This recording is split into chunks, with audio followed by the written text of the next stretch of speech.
Hello friends, টেক্সারিং online চ্যানেলে আপনাদের সকলকে জানাই স্বাগতম। আজ ইতিমধ্যেই মোদী সরকার এবং মমতা সরকারের তরফ থেকে গোটা দেশ এবং রাজ্য জুড়ে বেরিয়ে এসেছে একদম 35টি বিরাট বড়সড় আপডেট। একদিকে ঘোষণা হয়েছে লোকসভা ভোটের দিনক্ষণ, অপরদিকে চচ্চর করে বাড়ছে ভোটের পারদ। সমস্ত রাজনৈতিক দল উঠে পড়ে লাগছে নিজেদের আসন ধরে রাখতে, কিভাবে সাধারণ মানুষকে সুযোগ সুবিধার কথা ঘোষণা করে ভোট হাতিয়ে নেওয়া যায় সেই পরিকল্পনায় নেমে পড়েছে সমস্ত রাজনৈতিক দলগুলি। আর তখনই বিভিন্ন সংস্থা থেকে বেরিয়ে আসছে সমস্ত রাজনৈতিক দলগুলি নিয়ে জনমত সমীক্ষা, যেখানে দেশ এবং বাংলায় BJP, Trinamool, CPM, ISF, Congress থেকে শুরু করে ইন্ডিয়া জোট কে কোথায় কত আসন পেতে চলেছে বেরিয়ে আসছে একের পর এক জনমত সমীক্ষা। আর এই সমস্ত সমীক্ষা দেখলে আপনিও চমকে উঠতে বাধ্য। শুধু তাই নয়, এইদিকে আবার ভোটের আগেই সংশোধিত নাগরিকত্ব আইন নিয়ে সুপ্রিম কোর্টের তরফ থেকে দেওয়া হলো আজ এক বিরাট বড় রায়। আর এই রায়ের ফলে আবারও কিছুটা ধাক্কা খেতে চলেছে মুসলিম পক্ষ, কারণ তাদের করা আবেদনের ভিত্তিতে সুপ্রিম কোর্ট এবার স্পষ্ট জানিয়ে দিল সংশোধিত নাগরিকত্ব আইন আটকানো হচ্ছে না, অর্থাৎ স্থগিতাদেশ দিল না সুপ্রিম কোর্ট, যার ফলে পাকাপাকিভাবে এবার গ্রিন সিগন্যাল পেয়ে গেল কেন্দ্র সরকার। একই সাথে এইদিকে আবার এই সংশোধিত নাগরিকত্ব আইনে মুসলিমদের চিহ্নিত করতে পুরুষদের গোপনাঙ্গ পরীক্ষার নিদান দিলেন তথাগত রায়। তার এই মন্তব্যে তোলপাড় পড়ে গেছে রাজ্য তো বটেই, গোটা দেশ জুড়েও। একই সাথে এইদিকে আবার গার্ডেন ব্রিজ কাণ্ডে বেআইনি নির্মাণ নিয়ে এবার ফিরহাদ হাকিমকে একজন খুনি বলে দাবি করে বসলেন অধীর রঞ্জন চৌধুরী। অবিলম্বে মেয়রকে গ্রেপ্তার করার দাবি করলেন অধীর চৌধুরী। শুধু তাই নয়, এইদিকে মাত্র একদিনের মধ্যেই রাজ্যে বদল করে দেওয়া হলো ডিজিপি। বিবেক সহায়ের জায়গায় এবার নিয়ে আসা হচ্ছে সঞ্জয় মুখোপাধ্যায়কে। একই সাথে এইদিকে আবার তৃণমূলের বিরুদ্ধে উঠে আসলো আজ আরো একটি তোলাবাজির গোপন চাঞ্চল্যকর খবর, যা কিনা এই ভোটের মুখে আবারও অস্বস্তিতে ফেলে দেবে গোটা তৃণমূল দলকে। কোন দিকে তৃণমূলকে চাপে ফেলতে একের পর এক রাজনৈতিক ব্যক্তিদের ভাঙিয়ে দলে যোগদান করাতে শুরু করে দিয়েছে বিজেপি, ঠিক তখনই এইদিকে আবার বাংলায় কার জন্য লোকসভায় বিজেপির ফল ভালো হবে সেই তথ্য ফাঁস করে দিলেন এবার ভোট কুশলী প্রশান্ত কিশোর। সাথে সাথে ভোটের চমক হিসেবে রয়েছে লক্ষ্মীর ভান্ডার প্রকল্পের নিয়ম থেকে শুরু করে বাইক, স্কুটি চালকদের এবং মালিকদের জন্য দুটি বিরাট বড় সুখবর। তার সঙ্গে সঙ্গে প্রধানমন্ত্রীর তরফ থেকে আরো দুটি বিরাট বড় সুখবর মহিলাদের জন্য। সব মিলিয়ে রয়েছে গোটা দেশ জুড়ে বেশ কয়েকটি নিয়মের সঙ্গে সঙ্গে কয়েকটি পলিটিক্সের খবর। আজকের ভিডিওতে এই সমস্ত বিষয় নিয়েই থাকবে বিস্তারিত আলোচনা।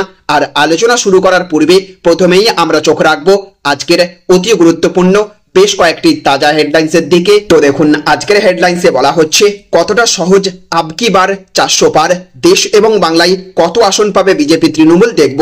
1 এপ্রিল থেকে বাড়তে চলেছে প্যারাসিটামল সহ গুরুত্বপূর্ণ কিছু ওষুধের দাম, মাথায় হাত মধ্যবিত্তর। চন্দ্রপোড়াকে কি করে ঝুলিতে পড়তে হয় মমতা অভিষেক জানেন, দাবি শওকত মোল্লার। এটাই রাজনীতি করার সময়, গার্ডেন ব্রিজে গিয়ে মেয়র কাউন্সিলরের পদত্যাগ দাবি করলেন নওশাদ সিদ্দিকী।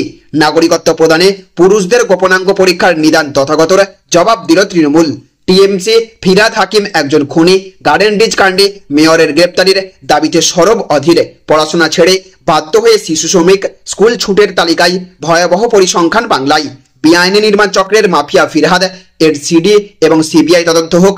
গার্ডেন ব্রিজ নিয়ে বিপাকে ফিরহাদ হাকিম। ফের রাজ্যের ডিজি বদল, বিবেক সহায়ের জায়গায় কে আসছেন জেনে নিন। অনুমোদনহীন বিএড কলেজগুলিকে শর্ত সাপেক্ষে অনুমোদন নির্দেশ দিল কলকাতা হাইকোর্ট। শাহজাহানকে বাঁচাতে কি করেছিল রাজ্য পুলিশ, সন্দেশখালী কাণ্ডে বিরাট তথ্য ফাঁস করলো সিবিআই। সিএএ তে স্থগিতাদেশ দিল না সুপ্রিম কোর্ট, কেন্দ্রকে নোটিশ শীর্ষ আদালতের। অনুপম দা এসে বলল 1000 করে দিয়ে ব্রিগেডের সময়ও 400 নিয়ে গেছে, এই টাকা কোথায় যায় ভাবুন। তৃণমূলের তোলাবাজি ফাঁস, পারছি না আমি ক্ষমা পারতে, কেন অবৈধ নির্মাণ বন্ধ করা যাচ্ছে না। মেয়রের ভূমিকা নিয়ে প্রশ্ন উঠতে কথার ভাঁজে বলেই ফেললেন ফিরহাদ। 50 বছরে এই প্রথম বিরল সূর্যগ্রহণের সাক্ষী হবে বিশ্ব। 7.5 মিনিট পর্যন্ত সম্পূর্ণ অন্ধকারে ঢেকে যাবে চারদিক। ধামাকা, আগেই বেড়েছে ভাতা, এবার লক্ষ্মীর ভান্ডার নিয়ে আরো বড় ঘোষণা করলেন মুখ্যমন্ত্রী। বিরোধীরাই বিজেপিকে জেতাবে, বাংলায় লোকসভার ফল নিয়ে বিস্ফোরক পিকে দিলেন 7 যুক্তি। বাংলায় 42-এর টার্গেট পূরণে এগিয়ে কে তৃণমূল বিজেপিকে নিয়ে ভবিষ্যৎবাণী পিকের। দুর্ঘটনায় প্রাণ বাঁচাতে কেন্দ্রের নতুন প্রকল্প, মিলবে 1.5 লক্ষ টাকার কভারেজ। বাইক, টোটো কিংবা 4 চাকা ইলেকট্রিক গাড়ি কিনলেই মিলবে 50,000 টাকা। এইদিকে আবার নাগরিকত্ব দিতে পুরুষদের যৌনাঙ্গ পরীক্ষার প্রস্তাব, তথাগত বাড়ি ঘেরাওয়ের ডাক মতুয়াদের। 15 টাকা দাম কমলো পেট্রোলের, কত হলো জানেন বাংলার দাম? রইল তালিকা। দুটো আবাসনের মধ্যে 2 আঙুলের ফাঁক। কলকাতার বুকে 5 বছরের পুরনো ফ্ল্যাটগুলি নিয়ে এবার কড়া প্রশাসন। 235 কোম্পানি কেন্দ্রীয় বাহিনী দিয়েই প্রথম দফা। মঙ্গলবার পৌঁছাচ্ছেন 3 পর্যবেক্ষক। মানুষের জীবন আগে, বেআইনি নির্মাণ ভাঙা আটকাবো না, পরিষ্কার জানালেন বিচারপতি সিনহা। মোদির বিরুদ্ধে ভয়ঙ্কর অভিযোগ, কমিশনকে চিঠিতে লিখল তৃণমূল। জানবো বিস্তারিত। পথ দুর্ঘটনায় আহত হলে এবার থেকে মিলবে চিকিৎসা বাবদ আর্থিক সাহায্য। ন্যাশনাল হেলথ অথরিটির উদ্যোগে নয়া প্রকল্প। নিয়ম মেনে নির্মাণ কি না নথি দেখাতে হবে থানাকে, লালবাজার থেকে নির্দেশ। ক্লাসে ফেসবুক দেখেন, মোবাইল নিয়ে ফের স্কুলের স্যারেদের বড় নির্দেশ শিক্ষা দপ্তরের। স্কুল শিক্ষকদের জন্য কড়া নির্দেশ। এবার স্কুল শিক্ষক শিক্ষিকাদের মানতেই হবে এই নিয়ম। অনেক কারখানা হয়েছে, চারিদিকে ধোঁয়াই ধোঁয়া, অন্ধকার রাস্তাঘাট। রাজ্যে শিল্প নিয়ে দাবি রচনার। বাংলার 42টি লোকসভা কেন্দ্রকেই আর্থিকভাবে স্পর্শকাতর ঘোষণা কমিশনের। রাজ্যের ডিএ মামলার শুনানি পিছল, হতাশ সরকারি কর্মীরা। চিনে গড়ল না লকেটের সান্ত্বনায়, অঝরে কাঁদতে কাঁদতে মহিলার প্রশ্ন, করোনার সময় কোথায় ছিলেন? তো এই সমস্ত হেডলাইনগুলি ছাড়াও রয়েছে মমতা সরকারের তরফ থেকে এই মুহূর্তে আরো একটি বড় ঘোষণা। তাই অবশ্যই মনোযোগ সহকারে সারাদিনের অত্যন্ত গুরুত্বপূর্ণ খবরগুলি একটা ভিডিওতেই দেখে নিন। আর এই ভিডিওটি শুরু করার পূর্বে আপনাদের কাছে ছোট্ট একটা অনুরোধ, অবশ্যই এই ভিডিওটা লাইক করে দেবেন এবং জনস্বার্থে ভিডিওটিকে প্রচুর পরিমাণে শেয়ার করবেন। আর আপনি কোন জেলার কোন ব্লক থেকে এই মুহূর্তে এই ভিডিওটি দেখছেন অবশ্যই ভিডিওর কমেন্ট বক্সে লিখে জানিয়ে দেবেন। তো দেখুন আজকের প্রথম খবর, সিএএ তে স্থগিতাদেশ দিল না সুপ্রিম কোর্ট, কেন্দ্রকে নোটিশ শীর্ষ আদালতের। তো নাগরিকত্ব সংশোধন আইন কার্যকর হবার পর আইনের বিরোধিতা করে মামলা হয় সুপ্রিম কোর্টে। আপাতত ওই আইনে কোনো স্থগিতাদেশ দেয়নি শীর্ষ আদালত। তবে নিজেদের অবস্থান স্পষ্ট করার জন্য কেন্দ্রীয় সরকারকে নোটিশ ইস্যু করেছে সুপ্রিম কোর্ট। আগামী 8ই এপ্রিল পর্যন্ত সময় দেওয়া হয়েছে কেন্দ্রকে। অন্যদিকে আবেদনকারীদের 2 এপ্রিলের মধ্যে 5 পাতার সংক্ষিপ্ত হলফনামা জমা দেওয়ার নির্দেশ দেওয়া হয়েছে। সুপ্রিম কোর্টে প্রধান বিচারপতি ডিওয়াই চন্দ্রচূড়ের বেঞ্চে ছিল সেই মামলার শুনানি। আগামী 9ই এপ্রিল পরবর্তী শুনানি হবে বলে জানানো হয়েছে। এই সময়ের মধ্যে কাউকে নাগরিকত্ব দেওয়া হলে যে কোনো আবেদনকারী আদালতের নজরে আনতে পারেন বিষয়টি, এমনই নির্দেশ দিয়েছেন প্রধান বিচারপতি। তো দেখুন আজকের আরো একটি বড় খবর, নাগরিকত্ব প্রদানে পুরুষদের গোপনাঙ্গ পরীক্ষার নিদান তথাগতর, জবাব দিল টিএমসি। তো সিএএ ইস্যুতে শরণার্থী পুরুষদের গোপনাঙ্গ পরীক্ষা করার পরামর্শ দিয়েছিলেন বিজেপি নেতা তথাগত রায়। তথাগত রায় পরামর্শ দেন, নাগরিকত্ব সংশোধনী আইন বা সিএএ এর মাধ্যমে ওপার বাংলা থেকে আসা শরণার্থীদের ভারতীয় নাগরিকত্ব দেওয়ার আগে যেন পুরুষদের গোপনাঙ্গ পরীক্ষা করে নেওয়া হয়। ইসলাম ধর্মে সুন্নত প্রথা রয়েছে, আর সেই কারণেই তার এই পরামর্শ বলে মনে করা হচ্ছে। তথাগতর এহেন মন্তব্যের তীব্র সমালোচনা করেছে রাজ্যের শাসক দল। তৃণমূল নেতা কুণাল ঘোষ বলেছেন, বিজেপি নেতা তথাগত রায় অশালীন, দায়িত্বজ্ঞানহীন, কুরুচিকর মন্তব্য করেছেন। সিএএ এর জন্য যারা আবেদন করবেন, যারা ওদিক থেকে এসেছেন, তাদের ধর্ম পরীক্ষার জন্য তিনি যে নিদান দিয়েছেন সেটা সভ্যতার সীমা লঙ্ঘন করা, অশালীন। এরা অশান্তিতে প্ররোচনা দিচ্ছে, মানুষে মানুষে ভাগ করছে, মানবতা সংস্কৃতি বলে কিছু রাখছে না। আমার এর তীব্র প্রতিবাদ করছি। তো দেখুন আজকের আরো একটি বড় খবর, কতটা সহজ আবকি বার 400 পার, দেশ এবং বাংলায় কত আসন পাবে বিজেপি জানুন। তো আসন্ন লোকসভা নির্বাচনে বিজেপি দেশে কত আসন পাবে তা নিয়ে ইতিমধ্যে জোর চর্চা শুরু হয়েছে। সামাজিক মাধ্যম থেকে শুরু করে চায়ের দোকান, আড্ডাখানায় সাধারণ মানুষদের মতোই সমীক্ষাতেও বলছে এবারও বিজেপিকে ক্ষমতায় ফিরতে কেউ আটকাতে পারবে না। ক্ষমতায় বিজেপি ফের আসতে চলেছে তা প্রায় প্রত্যেকেরই জানা। তবে প্রশ্ন হলো কত আসন পাবে দেশে, প্রশ্ন হলো কত আসন পাবে বাংলায়। এখনো পর্যন্ত যতগুলি সংস্থা জনমত সমীক্ষা চালিয়েছে প্রত্যেকের সমীক্ষাতেই বিজেপির মুখে চওড়া হাসি ফুটতে দেখা যাচ্ছে। নিউজ 18 মেগা ওপিনিয়ন পোলে বিজেপির স্লোগানের লক্ষ্য পূরণের আভাস মিলছে। তাদের ওপিনিয়ন পোল অনুযায়ী আসন্ন লোকসভা নির্বাচনে 543টি আসনের মধ্যে এনডিএ পেতে পারে 411টি, ইন্ডিয়া জোটের ঝুলিতে যেতে পারে 105টি আসন, অন্যান্যরা পেতে পারে 27টি আসন। এই সংস্থার সমীক্ষার অনুযায়ী পশ্চিমবঙ্গে বিজেপির আসন বেড়ে হতে পারে 25টি, অন্যদিকে তৃণমূলের আসন কমে দাঁড়াতে পারে 17টিতে, আর বাম এবং কংগ্রেসের ঝুলিতে একটি আসন নাও যেতে পারে। অন্যদিকে যদি এবিপি নিউজ সি ভোটারের সমীক্ষার দিকে তাকানো যায় তাহলে বিজেপি ব্যাপক সংখ্যাগরিষ্ঠতায় প্রত্যাবর্তন করলেও তাদের আবকি বার 400 পার স্লোগান বাস্তব রূপ পাবে না বলেই জনমত সমীক্ষায় উঠে এসেছে। তাদের সমীক্ষা অনুযায়ী গোটা দেশে এনডিএ 543টি আসনের মধ্যে 366টি আসন পাবে, অর্থাৎ বিজেপি ফের ক্ষমতা দখল করবে এমনই জানাচ্ছে জনমত সমীক্ষা। দেশের মধ্যে উত্তরপ্রদেশে তাদের সবচেয়ে ভালো ফলাফল হবে, সেখানে 80টি আসনের মধ্যে 74টিতেই জিতবে বিজেপি। এবিপি নিউজ সি ভোটারের সমীক্ষা অনুযায়ী পশ্চিমবঙ্গে এবার বিজেপি খুব বেশি উন্নতি করতে পারবে না। 2019 সালের লোকসভা নির্বাচনে যেখানে বিজেপি 18টি আসনে জয়লাভ করেছিল, সেই জায়গায় এবার তারা 19টি আসনে জয়লাভ করতে পারে। অন্যদিকে 23টি আসনে জয়লাভ করবে তৃণমূল। এবার বামেদের আগের মতোই শূন্য হাতে ফিরতে হবে, অন্যদিকে কংগ্রেসকেও শূন্য হাতে ফিরতে হবে। তো দেখুন আজকের আরো একটি বড় খবর, ফিরহাদ হাকিম একজন খুনি, গার্ডেন রিচ কাণ্ডে মেয়রের গ্রেপ্তারির দাবিতে সরব অধীর রঞ্জন চৌধুরী। তো গার্ডেন রিচে বেআইনি বহুতল ভেঙে মৃত্যু হয়েছে 9 জনের, আহত বহু। এই ঘটনায় কলকাতার মেয়র ফিরহাদ হাকিমকে নিশানা নিয়েছেন বিরোধী মহল। প্রদেশ কংগ্রেস সভাপতি অধীর রঞ্জন চৌধুরী সরাসরি ফিরহাদ হাকিমকে খুনি বলে দাগিয়ে দিয়ে তার গ্রেপ্তারির দাবি জানালেন। গার্ডেন রিচের বহুতল যে বেআইনিভাবে তৈরি হয়েছিল তা স্বীকার করে নিয়েছেন মুখ্যমন্ত্রী মমতা বন্দ্যোপাধ্যায় এবং মেয়র ফিরহাদ হাকিম।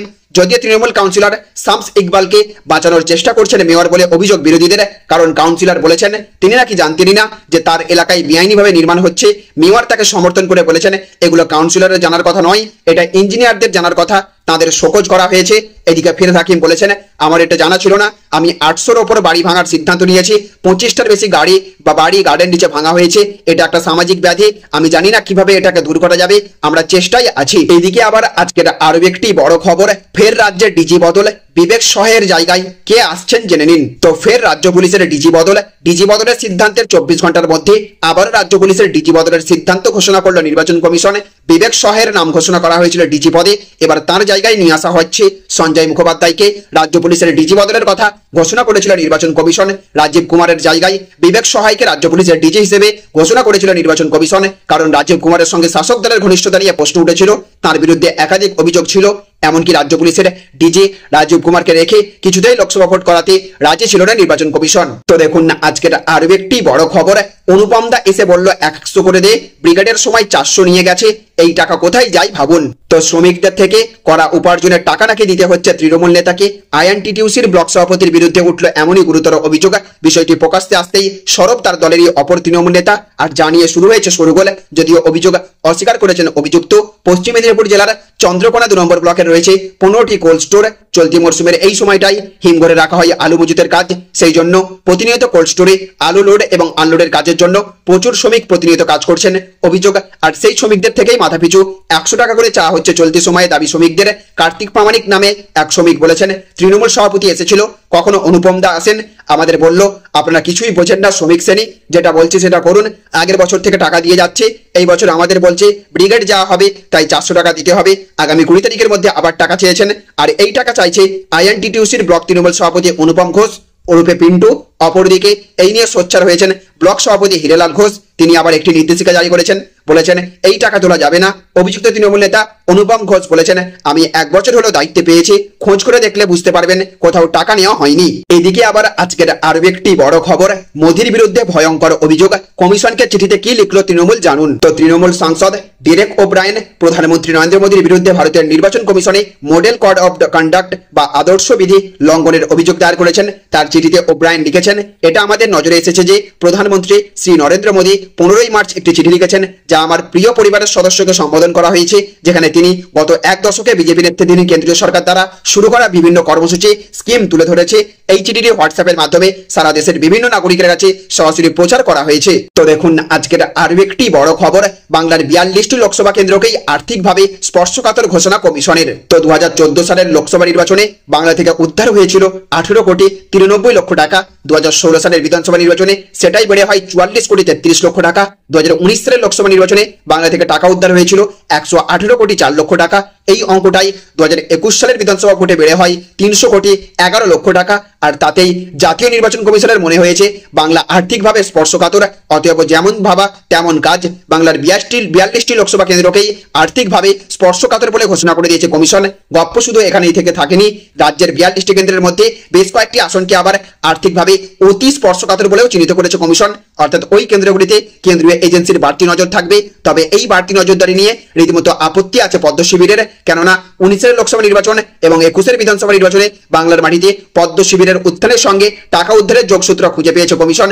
আর তাই এবার লোকসভা নির্বাচনের সময় বাংলার প্রতিটি বিধানসভা কেন্দ্রের জন্য একজন করে অতিরিক্ত ব্যয় পর্যবেক্ষক নিয়োগ করতে চলেছে জাতীয় নির্বাচন কমিশন। তো দেখুন আজকের অন্তিম আপডেট, বাংলায় 42-এর টার্গেট পূরণে এগিয়ে গিয়ে তৃণমূল বিজেপিকে নিয়ে ভবিষ্যৎবাণী পিকের। তো লোকসভা নির্বাচনের নির্ঘণ্ট প্রকাশ হয়ে গিয়েছে, কয়েকদিনের মধ্যেই সব দলগুলির প্রার্থী তালিকা সম্পূর্ণ ঘোষণা হয়ে যাবে। বাংলায় শাসক বিরোধীর ভোট যুদ্ধ রাজনৈতিক ময়দানে উত্তেজনা বাড়ায় মুখ্যমন্ত্রী মমতা বন্দ্যোপাধ্যায় এবং প্রধানমন্ত্রী নরেন্দ্র মোদী দুই দলের নেতৃত্ব বঙ্গে 42 আসনের টার্গেট বেঁধে দিয়েছেন। তবে শেষ হাসি কে হাসবে, কোন দিকে ঘুরবে হাওয়া, এই প্রশ্নগুলি যখন ঘুরপাক খাচ্ছে সেই সময় বিজেপির ফলাফল নিয়ে ভবিষ্যৎবাণী করলেন ভোট কুশলী প্রশান্ত কিশোর ওরফে পিকে। 2021 সালে বিধানসভা নির্বাচনের আগে বিজেপি যখন বাংলায় 3 অঙ্কের ঘরে আসন সংখ্যা যাবার স্বপ্ন বুনছিল, সেই সময় সব সমীক্ষা এড়িয়ে পিকে দাবি করেছিলেন বাংলায় বিজেপি যদি 100 আসনের গণ্ডি ছুঁতে পারেন তিনি রাজনীতি ছেড়ে দেবেন। ভোট গণনার পর দেখা গেল 77-এই শেষ হয়ে যায় বঙ্গ বিজেপির দৌড়। সেই তিনিই বড় ভবিষ্যৎবাণী করলেন আসন্ন লোকসভা ভোটে বিজেপির টার্গেট আবকিবার 400 পার। তবে পিকের দাবি বিজেপির 370টি আসনে জয় পাওয়া মুশকিল, তবে পশ্চিমবঙ্গে ভালো ফল করবে গেরুয়া শিবির। সম্প্রতি এক সংবাদ মাধ্যমকে দেওয়া সাক্ষাৎকারে প্রশান্ত কিশোর বলেছেন, বাংলার লোকসভা ভোটের ফলাফল নিয়ে আমি এখনই কোনো ভবিষ্যৎবাণী করতে চাই না, তবে বেশিরভাগ লোক যা ভাবছে তার বিপরীতে গিয়ে আমি বলতে চাই যে সম্ভবত বিজেপি তৃণমূলের থেকে ভালো ফল করবে। পশ্চিমবঙ্গে বিজেপি সারপ্রাইজিং ফল করবে। বাংলা ছাড়াও বিহার, উড়িষ্যা, অন্ধ্রপ্রদেশ, তামিলনাড়ু, কেরল, তেলেঙ্গানায় বিজেপির ফল ভালো হবে বলেও দাবি পিকের। তাহলে ফ্রেন্ডস বুঝতে পারলেন, এই ছিল আজকের কয়েকটি গুরুত্বপূর্ণ আপডেট। এই ভিডিওটি আপনাদের যদি ভালো লেগে থাকে তাহলে অবশ্যই ভিডিওটিতে লাইক করবেন এবং অবশ্যই ভিডিওটিকে রাজ্যের সমস্ত মানুষের কাছে শেয়ার করে সকলকে জানার সুযোগ করে দেবেন। ভালো থাকবেন, সুস্থ থাকবেন। Thank you friends, thank you for watching.